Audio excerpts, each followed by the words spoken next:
Hello everyone, स्वागत है आप सभी का हमारे यूट्यूब चैनल में। चलिए स्टूडेंट, आप सभी कैसे हैं? उम्मीद करती हूँ कि आप सभी बहुत अच्छे होंगे।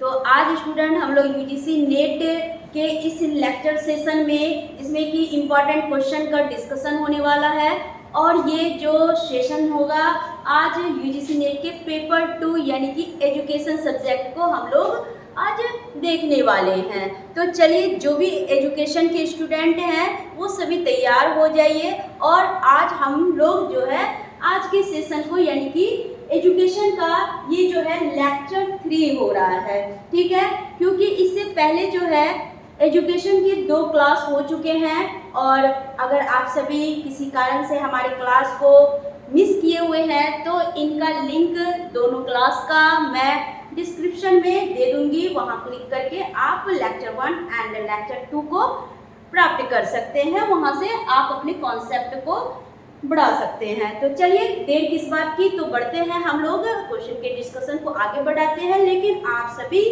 जो है हमारे चैनल को सब्सक्राइब कर लीजिए और बेल आइकन दबा दीजिए। तो चलिए स्टूडेंट, तो स्टार्ट करते हैं। 26 से हमारा क्वेश्चन रहेगा और फिर आगे ये 50 तक हम लोग पूरे कंटिन्यूअस जो है क्वेश्चन को बारी बारी जो है डिस्कस करते रहेंगे, ठीक है। तो चलिए बढ़ते हैं क्वेश्चन नंबर 26 की ओर। कह रहा है, क्वेश्चन आपके स्क्रीन पर है और क्वेश्चन में है कि माता पिता के व्यवहार का प्रभाव पड़ता है, ठीक है। तो चलिए भाई, माता पिता के व्यवहार का प्रभाव जो है वो किस पर पड़ेगा? श्रोताओं पर पड़ेगा, छात्र पर पड़ेगा, संतान पर पड़ेगा, या सेवक पर पड़ेगा? तो देखिए, यहाँ एक श्रोता मतलब होता है सुनने वाला। सुनने वाला पर माता पिता के व्यवहार का प्रभाव नहीं पड़ता है। माता पिता का व्यापक प्रभाव यानी कि सीधा प्रभाव जो है उनके संतान पर पड़ते हैं। तो राइट आंसर क्या हो जाएगा? सी हो जाएगा। चलिए अगला क्वेश्चन, क्वेश्चन नंबर 26 हो गया। 27 की ओर चलेंगे हम लोग। क्वेश्चन कह रहा है, क्वेश्चन 27 में कि राष्ट्रीय शिक्षा नीति यानी कि नेशनल एजुकेशन पॉलिसी में राष्ट्रीय एकता की वृद्धि हेतु नवोदय विद्यालयों के 20% छात्रों को निम्नांकित क्षेत्र के विद्यालयों में प्रवेश लेना अनिवार्य है, ठीक है। तो चलिए, यहाँ पर हम ये नवोदय विद्यालय से संबंधित प्रश्न पूछ रहा है, तो वैसी स्थिति में हम क्या करेंगे कि ये जो राष्ट्रीय शिक्षा नीति में जो राष्ट्रीय एकता में अगर हमें वृद्धि करना है तो नवोदय विद्यालय के 20% छात्रों को हम क्या करेंगे? तो हिंदी क्षेत्र के अहिंदी क्षेत्रों के, हिंदी क्षेत्र के अहिंदी क्षेत्रों के बच्चे बिल्कुल, और सहिंदी क्षेत्र के हिंदी क्षेत्रों के, यानी कि दोनों बच्चों को क्या है? प्रवेश लेना अनिवार्य है। जैसे कि क्या कि नवोदय विद्यालय में हम जो है बंगाली या फिर बंगाल में के बच्चे या महाराष्ट्र के बच्चे, हरियाणा के बच्चे, तो ये अलग अलग जो है क्षेत्रों के बच्चे क्या होते हैं? पढ़ते हैं। और इनका क्या होता है? भाषाई जो है ये माइग्रेशन होता है, जिसमें कि लैंग्वेज को चेंज करने के लिए क्या किया जाता है? मूवमेंट 1 ईयर के लिए किया जाता है, ठीक है। तो ये दोनों के लिए होता है, तो इसलिए हमारा क्या हो जाएगा? राइट आंसर सी हो जाएगा। चलिए नेक्स्ट क्वेश्चन, क्वेश्चन नंबर 27 हो गया। 28 क्वेश्चन नंबर 28 है कि संविधान में मूल अधिकारों के ऊपर किसे रखा गया है, ठीक है। तो संविधान में मूल अधिकारों के ऊपर, मूल अधिकार के ऊपर हम किसको कहते हैं? तो हमारे मूल कर्तव्य है, ठीक है। संविधान के मूल अधिकार से भी ऊपर कौन होते हैं? मूल कर्तव्य होते हैं, ठीक है। चलिए, तो राइट आंसर क्या हो जाएगा? सी हो जाएगा। अगला question, question number 29। Question number 29 है कि समाज तथा प्रत्येक व्यक्ति एक दूसरे के व्यवहार के लिए क्या करते हैं? डैश वातावरण निर्मित करते हैं। तो देखिए, सोसाइटी और जो इंडिविजुअल जो पर्सन होते हैं, ये एक दूसरे के बिहेवियर के लिए कौन से वातावरण का जो है फॉर्मेशन करेंगे, ये आपको बताना है। तो देखिए, इसमें क्या करेंगे? तो पहला ऑप्शन है प्रतिक्रियात्मक यानी कि रिएक्शन का होना जरूरी है, और रिएक्शन के क्रिएशन के लिए स्टिमुलस बहुत जरूरी है, ठीक है। तभी क्या होता है, कोई भी मतलब एक व्यक्ति सोसाइटी से क्या रखेगा, इंटरेक्शन रखेगा रिएक्शन के अकॉर्डिंग। फिर है विस्थापन नहीं होगा, फिर है अंतःक्रियात्मक। अंतःक्रियात्मक है, लेकिन पहले अंतःक्रिया करने से पहले हमें क्या करना पड़ता है, हमारा मन में होगा कि हाँ भाई हम उसे इंटरेक्शन करें, तो इंटरेक्शन करने के लिए अपने इच्छा को रिएक्शन पर क्या करना होगा, आधारित करना होगा। पहले रिएक्शन फिर इंटरेक्शन, ठीक है। तो इनमें से कोई नहीं, तो राइट आंसर क्या हो जाएगा, ए हो जाएगा।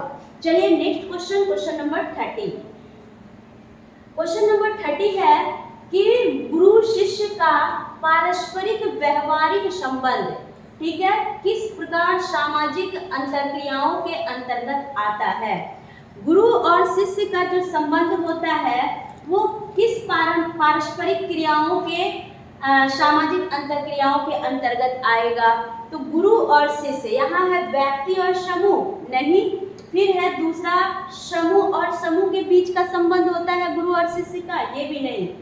व्यक्ति और व्यक्ति का, यानी कि एक गुरु और एक शिष्य, दोनों अलग अलग क्या होते हैं, व्यक्ति होते हैं, और दोनों का जो संबंध होता है एक पिता और पुत्र की भांति होता है, ठीक है। तो इस तरह से एक गुरु को अपने शिष्य को क्या करना है, एक पुत्र की भांति जो है उन्हें विभिन्न मार्गदर्शनों से अवगत कराना है, और एक पिता के समान जो है शिष्य को क्या करना है, अपने गुरु का सम्मान करना है, उनके विभिन्न प्रकार के निर्णयों का क्या करना है, पालन करना है। तो ये होना चाहिए, क्योंकि दोनों के बीच एक व्यक्ति और व्यक्ति का क्या है, संबंध है। ये सही है। फिर है डी, उपरोक्त में से सभी, ये नहीं होगा, तो राइट आंसर क्या हो जाएगा, सी इज राइट आंसर। चलिए अगले क्वेश्चन की ओर चलेंगे। नेक्स्ट क्वेश्चन है क्वेश्चन नंबर 30। क्वेश्चन नंबर 31 है कि विरोधी भावनाओं के कारण व्यक्ति व्यक्ति, समूह समूह तथा राष्ट्र राष्ट्र में किसका जन्म होता है, ठीक है।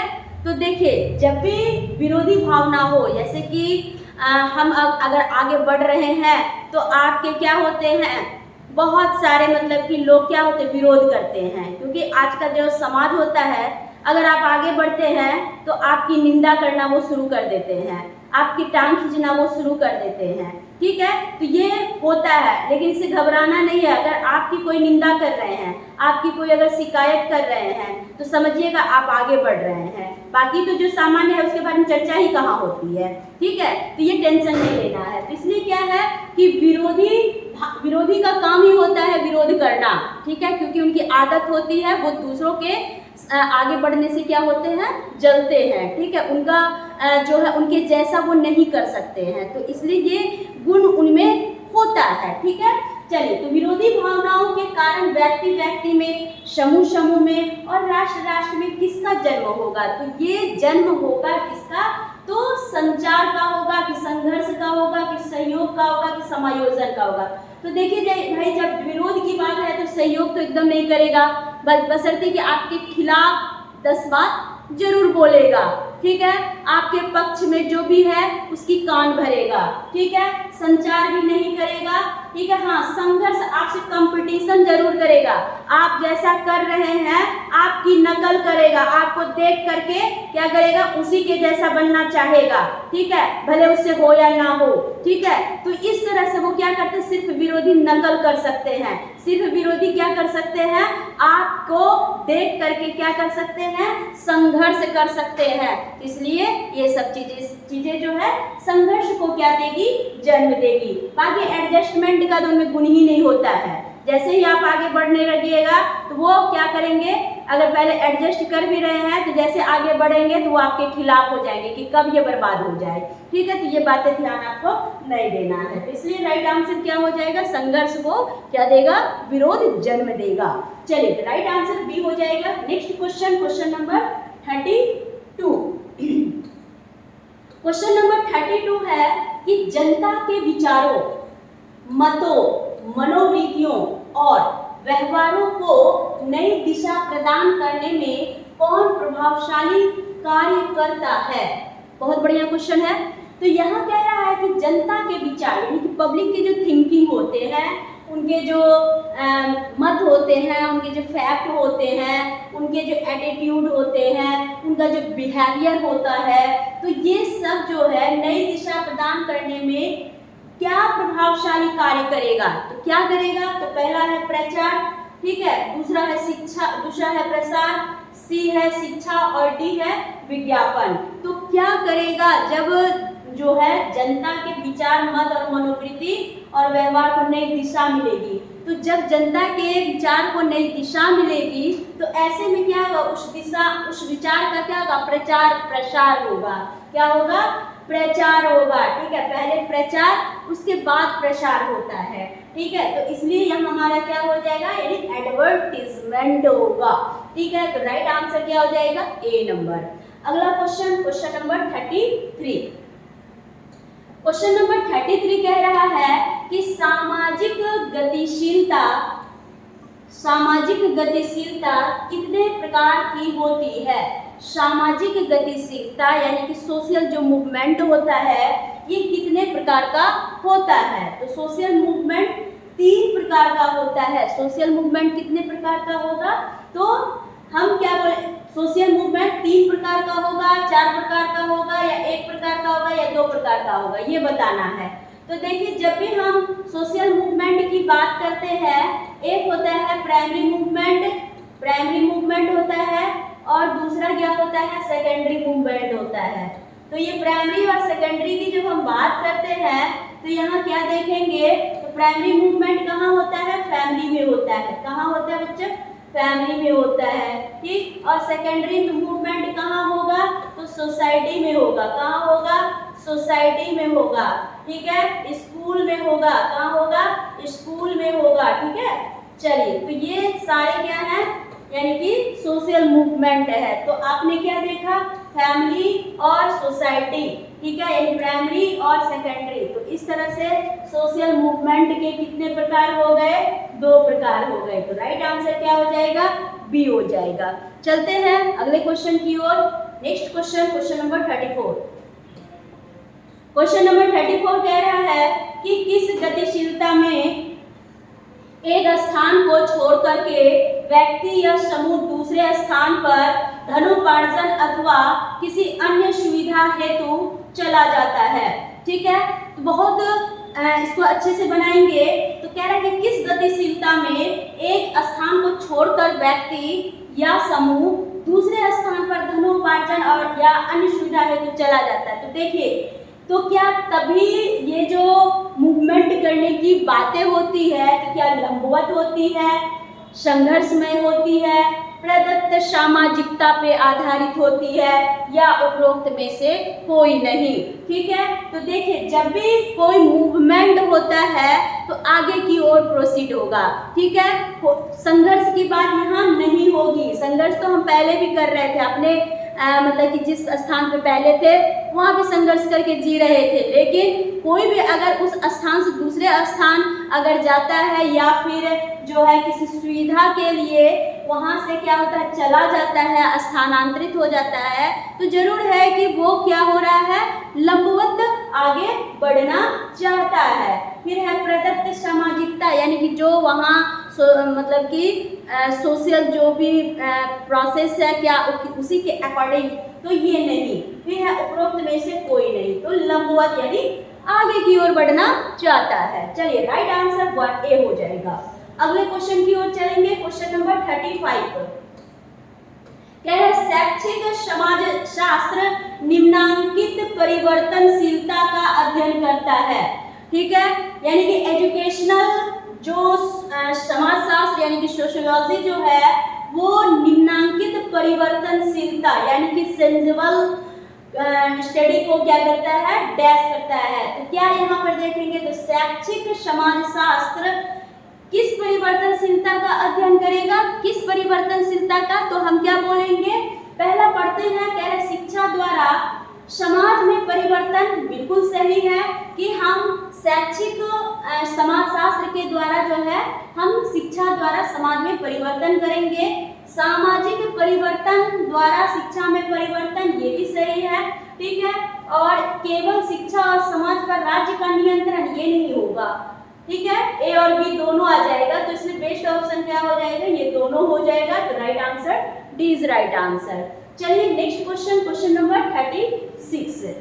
क्वेश्चन नंबर 36 है कि जब किसी छोटे या बड़े समूह के सदस्य इस प्रकार मिलजुल कर रहते हैं कि वे एक दूसरे के विशिष्ट कार्यों में ही हाथ नहीं बटाते, अपितु यानी बल्कि सामान्य जीवन की आधारभूत आवश्यकताओं की भी पूर्ति करते हैं, तो हम उस समूह को या समुदाय यानी कम्युनिटी को क्या कहते हैं, ठीक है। तो समुदाय की उपरोक्त परिभाषा इस विद्वान ने दी है, यानी कि किसी विद्वान ने ये कहा है कि जब किसी छोटे या बड़े समूह के सदस्य मिलजुल कर रहते हैं तो वो एक दूसरे के विशिष्ट होते हैं, ठीक है।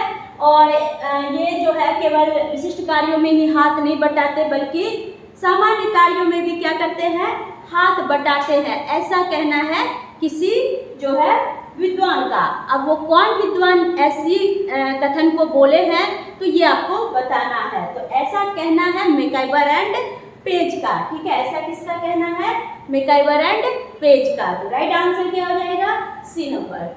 अगले क्वेश्चन की ओर चलेंगे, क्वेश्चन नंबर 37 कह रहा है समुदाय में प्रचलित व्यवसाय उद्योग से बालक क्या सीखते हैं। तो समुदाय में, कम्युनिटी में प्रचलित जो भी व्यवसाय है, जो भी बिजनेस है, उद्योग धंधा है, उसे बालक क्या सीखते हैं, उसमें बालक क्या सीखता है। पहला है व्यापार करना सीखता है, नहीं। फिर है कारखानों में काम करना सीखता है, ठीक है। फिर से इसको देखेंगे, फिर कह रहे समुदाय में प्रचलित व्यवसाय और उद्योग से बालक क्या सीखते हैं। तो जो भी समाज में व्यवसाय चलेगा उससे बालक क्या है, वो व्यापार करना जरूर सीखेगा। कारखाना अगर चल रहा है तो वहाँ भी काम करना जरूर सीख जाएगा। खेतों पर कृषि कार्य अगर हो रही है, अगर वही व्यवसाय है तो वो भी सीख जाएगा। तो इसलिए हमारा जो राइट आंसर होगा ये तीनों होगा, लेकिन ये तीनों आ जाएंगे किसमें, मतलब कि व्यावसायिक कार्य के अंतर्गत आ जाएंगे। तो राइट आंसर क्या हो जाएगा, डी हो जाएगा। चलिए अगले क्वेश्चन की ओर चलते हैं, क्वेश्चन नंबर 38। क्वेश्चन नंबर 38 कह रहा है कि जिन शिक्षा संस्थाओं में किसी धर्म विशेष की शिक्षा व आचरण पर बल दिया जाता है उन्हें सरकार द्वारा क्या किया जाता है, मान्यता प्रदान नहीं की जाती है। फिर से इस क्वेश्चन को समझेंगे आप लोग। कह रहा है कि जिन शिक्षा संस्थाओं में किसी धर्म विशेष की शिक्षा व आचरण पर बल दिया जाता है उन्हें सरकार द्वारा मान्यता प्रदान नहीं की जाती है, ये मतलब कि नॉन रिकॉग्नाइज्ड होते हैं, ये कह रहा है। तो ये नॉन रिकॉग्नाइज्ड जो है नहीं होते हैं, ये गलत होगा। चलिए आगे बढ़ेंगे। दूसरा है आर्थिक सहायता नहीं दी जाती है। तो देखिए आर्थिक सहायता दी जाती है, ठीक है, तो ये भी नहीं होगा। फिर है मान्यता और आर्थिक सहायता नहीं दी जाती है, मान्यता और आर्थिक सहायता नहीं दी जाती, यहाँ दोनों बातें हैं, तो ये सही है। फिर है मान्यता और आर्थिक सहायता दी जाती है, तो दोनों सेम है, यहाँ नहीं दी जाती है। अच्छा, यहाँ नहीं दी जाती है, ठीक है। चलिए, जिन शिक्षा संस्थाओं में किसी धर्म विशेष की शिक्षा और आचरण पर हो तो वहाँ पे मान्यता और आर्थिक सहायता नहीं दी जाती है, ठीक है, क्योंकि यहाँ सिर्फ और सिर्फ धर्म विशेष पर क्या दे रहा है, शिक्षा दे रहा है। धर्म विशेष पर आचरण का क्या है, गुण सिखाया जाता है, इसलिए क्या हो जाएगा, सी हो जाएगा। बाकी अगर ये विशेष शिक्षा हो, धर्म पर आधारित ना हो, ठीक है, सभी पहलुओं पर अगर आधारित होता है तो वहाँ के शिक्षण संस्थान को क्या किया जाता है कि मान्यता भी दिया जाता है और आर्थिक रूप से सरकार उसे मदद भी करती है, ठीक है। This is right answer. चलिए नेक्स्ट क्वेश्चन चलेंगे, क्वेश्चन नंबर 39। क्वेश्चन नंबर 39 कह रहा है कि सांस्कृतिक विलंबना के निराकरण में शिक्षा किस प्रकार सहायक हो सकती है।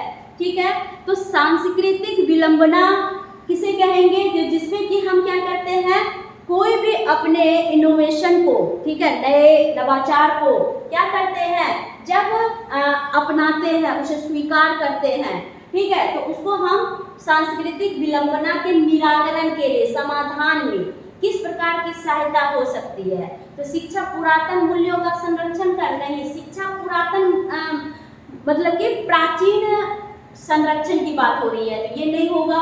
फिर शिक्षा भौतिक संस्कृति में परिवर्तन की है, तो नहीं, शिक्षा भौतिक संस्कृति में परिवर्तन का नाम नहीं है। फिर है शिक्षा से नवीन मूल्य अपनाने में सहायता मिलती है, ये बिल्कुल सही है। फिर डी है उपरोक्त में से कोई नहीं, ये गलत हो जाएगा। चलिए option C is right answer. Next question, question number 40। क्वेश्चन नंबर 40 है कि हैवी फ्रस्ट ने ऊपर और नीचे की और सामाजिक गतिशीलता हेतु आवश्यक बातों का उल्लेख किया है। ठीक है, चलिए बहुत बढ़िया क्वेश्चन। तो कह रहा है कि हैवी फ्रस्ट ने ऊपर और नीचे और सामाजिक गतिशीलता को हेतु आवश्यक बातों का उल्लेख किया है। तो कितने बातों का, 2 बातों का, 3 बातों का, 4 बातों का या 5 बातों का। तो 4 बातों को जो है हैवी फ्रस्ट के द्वारा क्या किया गया है, सोशल गतिशीलता हेतु आवश्यक बातों में शामिल किया गया है, उल्लेख किया गया है। तो वो बातें कौन थी, तो वो बातें थी कि मनुष्य जो है वो क्या होते हैं, भौतिक रूप से और प्राकृतिक रूप से क्या होते हैं, समाज पर निर्भर होते हैं। दूसरी बात उन्होंने क्या कहा था कि सामाजिक उद्देश्य जो होते हैं वो मानव कल्याण के लिए ही क्या होते हैं, विकसित होते हैं। और तीसरा क्या कहा था कि सामाजिक गतिशीलता के लिए मानव की हर प्रकार के जो है उन्नति और हर प्रकार का विकास का होना क्या है, बहुत ही आवश्यक है। फिर उसके बाद जो है फिर हैवी फर्स्ट महोदय ने क्या कहा था, चौथा, कि सामाजिक गतिशीलता के लिए सामाजिक व्यक्ति जो होते हैं वो विशेष प्रकार के, कई प्रकार के सामाजिक अंतरक्रिया के द्वारा अपने विभिन्न प्रकार के कर्तव्यों और परंपराओं का, साथ ही सभ्यता और संस्कृति का पालन कर सकते हैं। तो ये 4 बातें जो है हैवी फ्रस्ट के द्वारा की गई थी। ठीक है, तो इसलिए राइट आंसर हमारा सी हो जाएगा। चलिए next question, question number 41। Question number 41 है कि सामाजिक नियंत्रण यानी कि सोशल कंट्रोल के संप्रत्यय में, यानी कि सोशल जो कंट्रोल के कॉन्सेप्ट में निम्नांकित बिंदु उल्लेखनीय है। जब हम सोशल कंट्रोल की बात करते हैं तो सोशल कंट्रोल के बारे में क्या कॉन्सेप्ट है, ठीक है, या निर्धारित लक्ष्यों को प्राप्त करने का साधन है। तो बिल्कुल कोई भी अगर हमारे लक्ष्य होते हैं तो हम एक सोशल एनिमल होने के नाते क्या करते हैं, अपने हर तरह के उद्देश्य को, हम अपने हर तरह के लक्ष्य को क्या करते हैं, समाज के परिप्रेक्ष्य में रख करके निर्धारित करते हैं। चलिए मानेंगे हम लोग। चलिए नेक्स्ट हम लोग देखते हैं कि यह समाज द्वारा अपने सदस्यों के व्यवहारों को नियंत्रित करता है। बिल्कुल सही कि ये समाज द्वारा जो है अपने सदस्यों के व्यवहारों को क्या करता है, नियंत्रित करता है। जैसे कि अगर समाज के कोई भी परिवार अगर अच्छे आचरण वाले हो, अच्छे विचार वाले हो, सभ्यता और संस्कृति और परंपराओं का निर्वहन करने वाला हो, तो ऐसे में जो परिवार दूषित वातावरण में जी रहा है तो उसे देख करके वो क्या करता है, अपने व्यवहार में परिवर्तन करते हैं, जिसके कारण क्या होता है, सामाजिक नियंत्रण की भावना क्या होती है, बिल्कुल परिवर्तित होती है। ठीक है, तो चलिए ये भी सही है। फिर है यह समाज द्वारा मान्य व्यवहार प्रतिमानों के अनुरूप व्यक्तियों के व्यवहार को ढालने का साधन है। ये भी बिल्कुल सही है कि सामाजिक जो नियंत्रण है, सोशल जो कंट्रोल है, इनका कॉन्सेप्ट यही कहता है कि सोसाइटी द्वारा जो भी आपके बिहेवियर है, उनके जो भी मतलब कि मॉडल हैं, सोशल मॉडल हैं, उन सारी चीजों के अनुरूप ही व्यक्ति अपने बिहेवियर को क्या करता है, ढालता है। इसलिए ढालने का, व्यवहार को ढालने का भी साधन माना जाता है। इसलिए हमारा राइट आंसर स्वराज भाई ठीक है, तो इसलिए डी इज राइट आंसर। उपरोक्त में से सभी हो जाएगा। चलिए अगले क्वेश्चन की ओर चलेंगे। Question number 42। क्वेश्चन नंबर 42 कह रहा है कि शैक्षिक अवसरों की समानता यानी इक्वलिटी ऑफ एजुकेशनल अपॉर्चुनिटीज से अभिप्राय है कि, ठीक है, तो देखिए शैक्षिक अवसर की समानता, शैक्षिक अवसर यानी एजुकेशनल अपॉर्चुनिटी यानी कि जहां किसी भी जाति, धर्म, लिंग के बिना भेदभाव के सभी को शिक्षा प्राप्त करने का अधिकार, ठीक है। तो ये जो अधिकार है तो क्या होगा, तो समाज के सभी वर्गों को शिक्षा की क्षमता प्राप्त हो, बिल्कुल सही है, यही है शैक्षिक अवसर यानी कि इक्वलिटी ऑफ एजुकेशनल अपॉर्चुनिटी, बिल्कुल सही है। फिर है समाज के पिछड़े वर्गों को शिक्षा में समानता प्राप्त हो, ये भी बिल्कुल सही है। समाज के पिछड़े वर्गों को शिक्षा में प्राथमिकता दी जाए, देखिए प्राथमिकता दी जाए, ये नहीं होगा कि समाज के पिछड़े वर्गों को शिक्षा में प्राथमिकता, समाज के सभी वर्गों को प्राथमिकता दी जाए, चाहे वो किसी भी जाति, किसी भी धर्म, किसी भी लिंग के हो, ठीक है। तो इसलिए हमारा राइट आंसर क्या हो जाएगा, ए और बी, यानी कि पहला और दूसरा वाला, ठीक है, यानी कि डी दोनों में है भाई, ए और बी। चलिए आगे बढ़ते हैं। अगला question, question number 43। Question number 43 है कि कुछ समाज बंद प्रणाली रखते हैं, कुछ समाज क्या है, बंद प्रणाली रखते हैं। भारतीय समाज ऐसा ही माना जाता है जिसमें इस प्रकार के मूल्यों पर आग्रह है जो जाति, धर्म तथा वर्ग यानी क्लास के आधार पर वर्गीकृत यानी कि स्ट्रेटिफिकेशन को प्रोत्साहित करते हैं।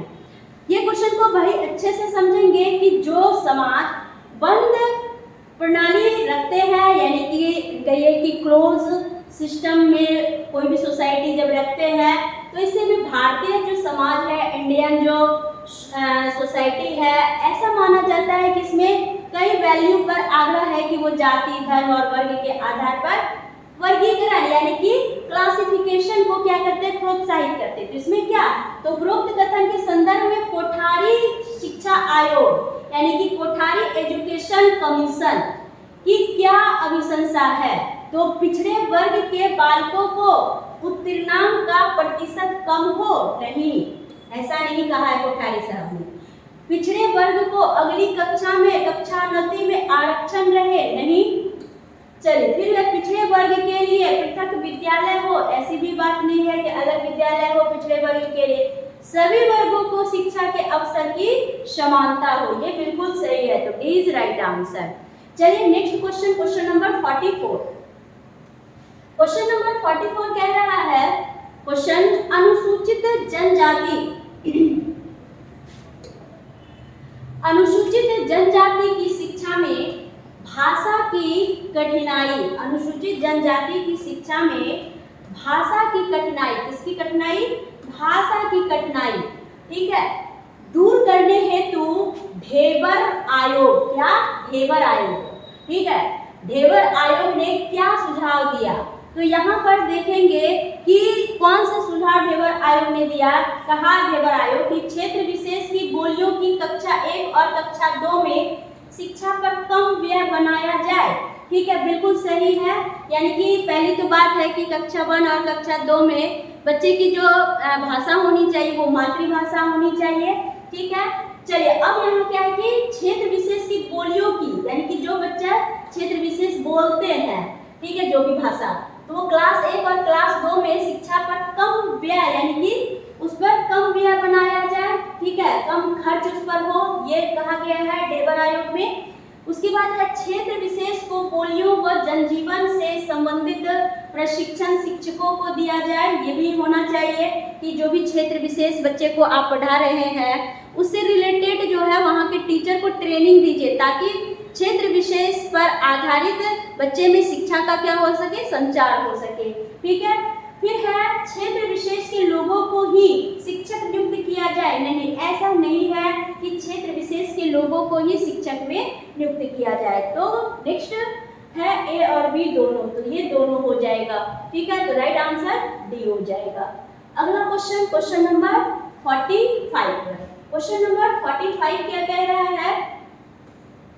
कह रहा है कि सामाजिक परिवर्तन हेतु जब पुरानी आदत के स्थान पर नवीन आदत या कार्यविधि अपना ली जाती है तो उसे क्या कहा जाता है? ठीक है, तो यहाँ कह रहा है कि सामाजिक परिवर्तन इन सोशल चेंजिंग के लिए जब हमारी पुरानी आदत क्या होती है, नवीन आदत पर परिवर्तित हो जाती है या वर्क करने लगती है, तो उसको क्या कहते हैं? नवाचार, उसको हम इनोवेशन कहते हैं। क्या कहते हैं? इनोवेशन कहते हैं। ठीक है, चलिए दूसरा है अन्वेषण यानी रिसर्च नहीं, फिर है प्रयोग एक्सपेरिमेंट नहीं, सुधार भी नहीं होगा, तो राइट आंसर क्या हो जाएगा? ए इज राइट आंसर।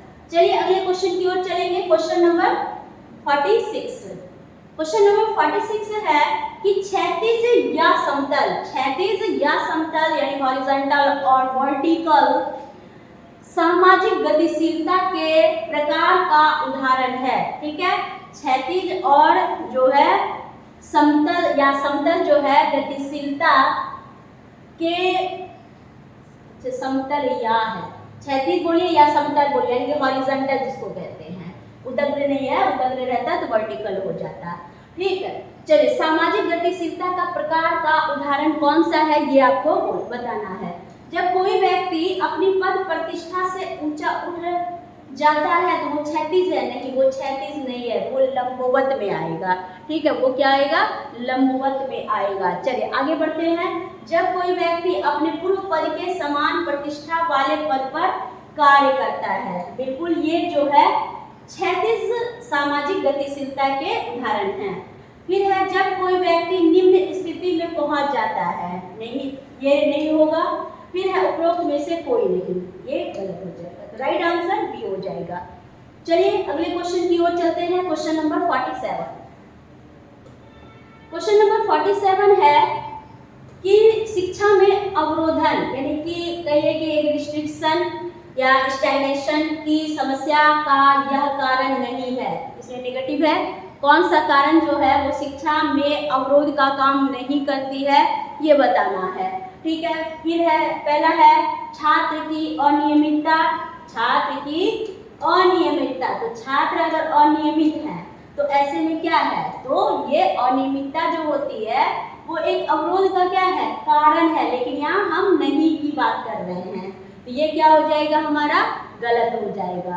अगला है दोषपूर्ण शिक्षा पद्धति, तो ये बिल्कुल है लेकिन यहाँ कह रहे नहीं है। ठीक है, ये भी गलत। फिर है शैक्षिक उपकरणों की पर्याप्तता है, तो पर्याप्त है तो ये शैक्षिक शिक्षा में अवरोध की समस्या का कारण ये नहीं है, तो यही सही होगा। फिर है अप्रभावी शिक्षण पद्धति, ये गलत है। ठीक है, तो राइट आंसर सी हो गया। चलिए next question, question number 48। Question number 48 कह रहा है कि सामाजिक नियंत्रण का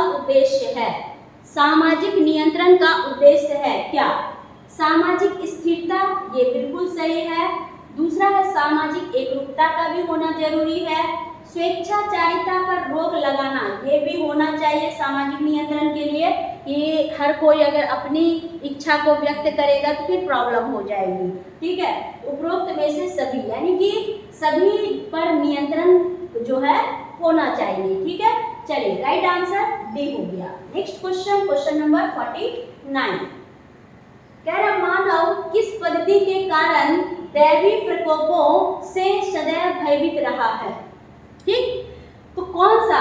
आत्महीनता के कारण दैवी शक्ति से भयभीत हमेशा रहा है। आत्म सुरक्षा के कारण वो दैवी प्रकोपों से सदैव भयभीत रहा है, ये बिल्कुल सही है। आत्मनिर्भरता नहीं होगा, उपरोक्त में से कोई नहीं, राइट आंसर ये हो जाएगा। चलिए क्वेश्चन नंबर 50। क्वेश्चन नंबर 50 देखेंगे। कह रहा है कि सामाजिक परिवर्तन का कारण क्या है? सामाजिक परिवर्तन का कारण धर्म है, शिक्षा है, विकास है या फिर समाज है, ये बताना है। तो देखिए कहते हैं ना, शिक्षा वो समाज को क्या करती है, परिवर्तित करती है। शिक्षा एक ऐसा हथियार है जो जिससे कि हम समाज को क्या कर सकते हैं, बदल सकते हैं, परिवर्तित कर सकते हैं। ठीक है, इसलिए राइट आंसर क्या हो जाएगा, शिक्षा। ठीक है, धर्म पर आधारित नहीं होनी चाहिए और शिक्षा होगा तो समाज का क्या होगा, विकास होगा। ठीक है, इसलिए बेस्ट ऑप्शन क्या हो जाएगा, बी नंबर।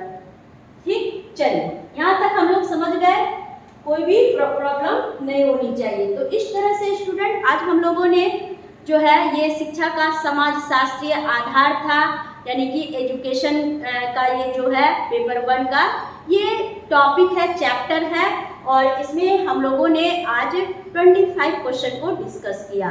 तो चलिए स्टूडेंट, आप सभी को आज का सेशन कैसा लगा, आप सभी अपने सुझाव को जरूर कमेंट बॉक्स में कमेंट करिएगा, तो आपके कमेंट का हमें इंतजार रहेगा।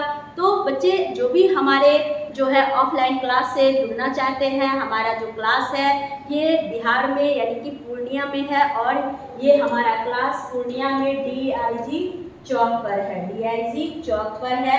ठीक है, और अगर आपको हमारे जो है क्लास का अगर लाभ लेना है तो आप हमारे इस नंबर पर क्या कर सकते हैं, कांटेक्ट कर सकते हैं। ठीक है, जिससे कि आपको हमारे क्लास को का फायदा मिल जाएगा। साथ ही जो स्टूडेंट ऑनलाइन करना चाहते हैं तो वो हमारे YouTube चैनल को सब्सक्राइब कर दीजिए और हमारे फर्स्ट अटेम्प्ट ऐप को डाउनलोड कर लीजिए, जिससे कि आपको सारी वहाँ जो है लेक्चर वीडियो, फिर उसके बाद आपको PDF नोट्स और सारे जो है चीज़ें जो है डिटेल्स टू डिटेल्स और टेस्ट सीरीज वगैरह भी अवेलेबल हो जाएगा। तो चलिए स्टूडेंट, मिलते हैं, आप सभी का साथ ऐसा ही बना रहे, तब तक के लिए आप सभी से विदा लेते हैं, बाय बाय।